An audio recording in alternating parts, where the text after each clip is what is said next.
तो जब भी कोई मज़हबी जमात जो हुकूमत की तरफ बढ़ती है तो एक ये कंसर्न होता है कि अक़लियतियों का क्या होगा।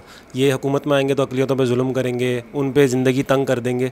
तो आप जब हुकूमत में आएंगे तो अगर आप हुकूमत में आते हैं कभी, तो आपकी क्या पॉलिसी होगी अक़लियतों के हवाले से? अक़लियत मज़े से रहेंगी, अक़लियतों की तरह मैली आँख भी कोई नहीं देखेगा।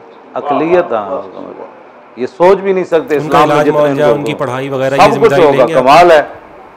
मैली आँख भी इनकी तरफ कोई नहीं देखेगा। नबी अलैहिस्सलाम ने खुद फरमाया, मन कतल मुआहिदन मिन गैर कुन्नतिन हर्रमल्लाहु अलैहिल जन्नह। इससे बड़ा अक़लियतों का हकूक़ मेरे आका वो ज़बान मुबारक से कि जिसने किसी मुआहिद को, जिस तरह हमारे यहाँ अक़लियत हैं, बगैर किसी वजह के उसको कत्ल किया तो हुज़ूर फरमाते हैं उस पर अल्लाह जन्नत हराम कर देगा। इससे बड़ा कोई हक अक़लियतों का, उस ज़बान रिसालत से इनको इतने बड़े हुकूक अदा हुए हैं। लेकिन गैर मुस्लिम बन कर रहे हैं ये लोग, इस बात को ना वो खलत मबस कर देते हैं, एक दूसरे से मिला देते हैं।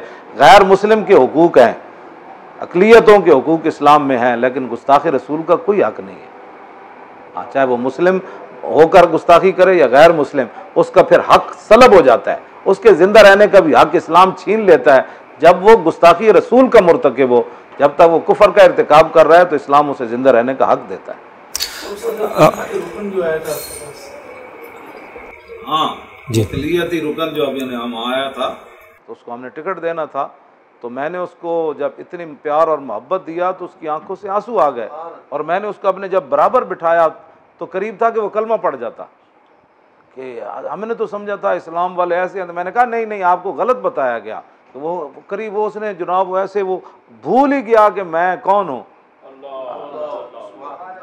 आपने मतलब अक़लियत के नुमाइंदे को भी टिकट दिया है? हाँ दिया है। वो है वो वजूहात यही है ना कि पाकिस्तान का कानून है, तो हमने उसका कहा कि भाई आप भी आएँ, हमारी तरफ से इलेक्शन लड़ें।